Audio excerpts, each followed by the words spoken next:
الخميس الجمعه ولعبوا السبت. اوكي خلي يبقى لعبه الجمعه. اوكي الحد لا الجمعه السبت الحد الاثنين الثلاث الاربعاء الخميس الجمعه السبت. فين هو هذا تكافؤ فرص؟ علاش واحد يبرك 9 ايام وواحد يبرك 3 ايام؟ انا بغيت سؤال نحطه.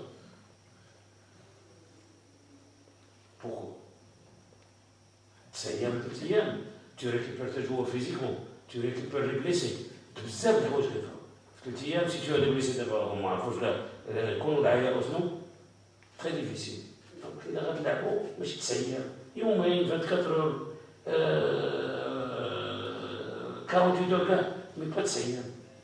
اون بلوس خارجين حنا من لا تنافسيه، بمعنى اننا جبدنا البركه ديال لاطريف اللي دارت.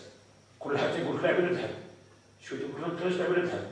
حلينا ولا تيلاستيك هذا البروغراماسيون ولا تيلاستيك كبيره، خلات ان بعض الانديه اللي كتلعب مع كوب افريك كتلعب على خطرها، كتلعب مع مازيغ كتلعب الحد والاربعاء والحد والاربعاء لا كتلعب الحد والتبرع كتلعب الحد ترونكيل. وهنا اون جو با ما تلعبش 3 سيمين من بعد يجي يلعبك ماتشات جوج متابعين ولا ثلاثه، واحد 3 ايام اللي راحوا واحد يعطيه 9 ايام.